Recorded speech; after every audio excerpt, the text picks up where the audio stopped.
नमस्कार। आज ना एक बड़ा ही मजेदार किस्सा लेकर आए हैं हम।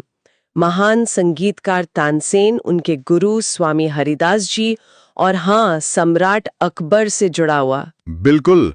और ये किस्सा में मिलता है तानसेन के गुरु हरिदास जी का अद्भुत संगीत के कुछ हिस्सों से। हम इसी के जरिए थोड़ी गहराई में जाकर देखेंगे। हाँ, और समझने की कोशिश करेंगे कि भाई ये संगीत, भक्ति और वो जो अकबर की इच्छा थी अपने नवरत्न के गुरु को सुनने की, वो सब कैसे जुड़ता है। सही बात है। मतलब कैसे कलाकार की जो कला है वो उसकी प्रेरणा, उसकी भक्ति से कितनी गहराई से जुड़ी होती है, ये देखने वाली बात होगी। तो कहानी कहाँ से शुरू करें? अकबर से? जब उन तक मतलब तानसेन की गायकी की शोहरत पहुंची। हाँ बिल्कुल।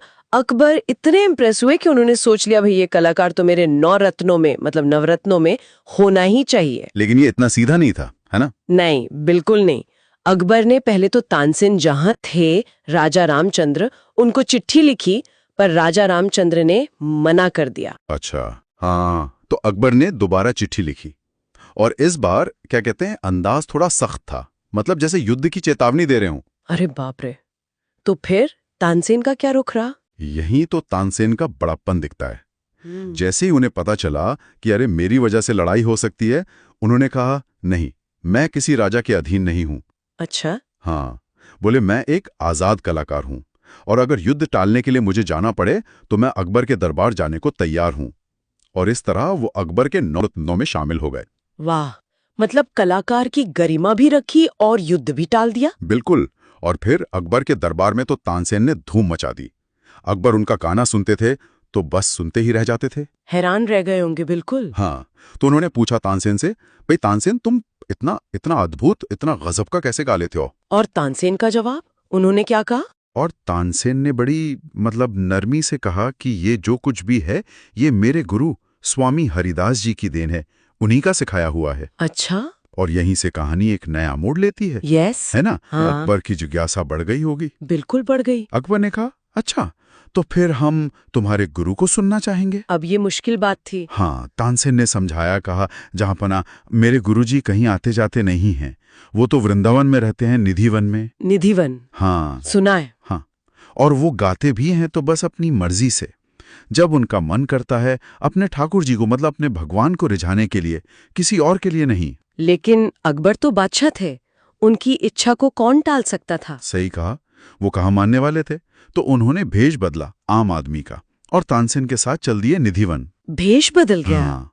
और कहते हैं कि वहां पहुंचकर कोई करीब 15 दिन उन्होंने इंतजार किया, चुपचाप बैठे रहे, पर स्वामी हरिदास जी ने एक सुर भी नहीं गाया। 15 दिन एक सम्राट इंतजार कर रहा है, एक आम इंसान की तरह।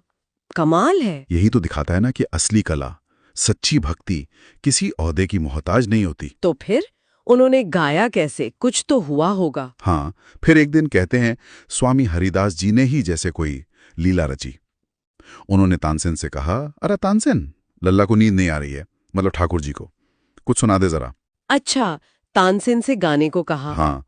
अब तानसेन इतने दिन से इंतजार कर रहे थे, शायद थोड़ा दबाव भी महसूस कर रहे होंगे। उन्होंने गाना शुरू किया, पर शायद हड़बड़ी में या किसी वजह से राग ठीक से नहीं लगा पाए, कुछ गलती कर दी। उफ! गुरु के सामने गलती? हाँ, और गुरु तो गुरु ठहरे। स्वामी हरिदास जी ने फौरन टोका, बोले अरे इसे ऐसे नहीं गाते। और फिर खुद वही राग गाने लगे, सही तरीके से, पूरे भाव के साथ। और अकबर जो भेष बदलकर सुन रहे थे, उनका क्या हुआ होगा? बस अकबर तो आप सोचिए, जैसे ही उन्होंने स्वामी हरिदास जी का वो गाना सुना, वो तो सुध-बुध खो बैठे, बिल्कुल मंत्रमुग्ध। ऐसा लगा जैसे कानों में अमृत घुल गया हो। यकीन नहीं हुआ होगा उन्हें। बिल्कुल। उन्होंने फौरन तानसेन की तरफ मुड़कर कहा, तानसेन, तुम्हारे गुरु के गाने के सामने तो तुम्हारा गाना कुछ भी नहीं है, मतलब कोई तुलना ही नहीं है। ये तो बड़ी सीधी बात कह दी अकबर ने। अब तानसेन ने क्या जवाब दिया होगा, ये सुनना दिलचस्प है। हाँ, और तानसेन का जवाब ही इस किस्से का सार है, उसकी आत्मा है। बताइए बताइए। तानसेन ने बड़ी शांत भाव से कहा, जहां पना फर्क सिर्फ इतना सा है कि मैं तो इस धरती के बादशाह को रिझाने के लिए गाता हूं, लेकिन मेरे गुरु, वो तो सारी दुनिया के बादशाह, पूरी कायनात के बादशाह के लिए गाते हैं, अपने कुंज बिहारी, अपने श्यामा श्याम के लिए गाते हैं। वाह, क्या बात कही, मतलब गाने वाले की नीयत, उसका इरादा और वो किसके लिए गा रहा है, ये सब मिलके संगीत को कहाँ से कहाँ ले जाता है। बिल्कुल, फर्क साफ है।